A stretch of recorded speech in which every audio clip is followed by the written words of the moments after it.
زوج هنری خیلی موفقی بودید با آقای حمید لولایی. خب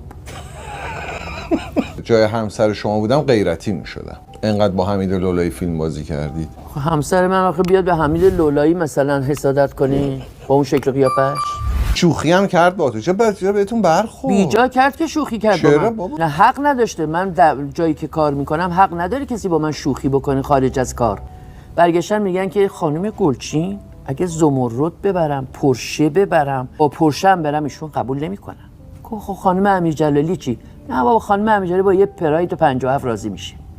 منم در جواب در برنامه آقای امیرحسین قیاسی بهشون گفتم که جناب آقای حمید لولایی، زمانی که شما کنترلچی سینمای شهر فرنگ بودید و با موتورگازی تشریف می‌بردید اونجا، موتورتون رو پارک می‌کردید می‌رفتید تو، مریم امیرجلالی بازیگرم نبود و ماشین شاسی بلند پتویندر زیر پاش بود.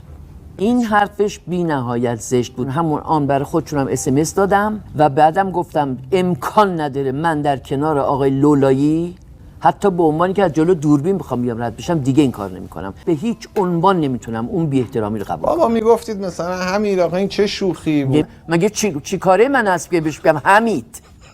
آقای لولایی. حمید کیه؟ ببخشید. دفعه آخرتون باشه.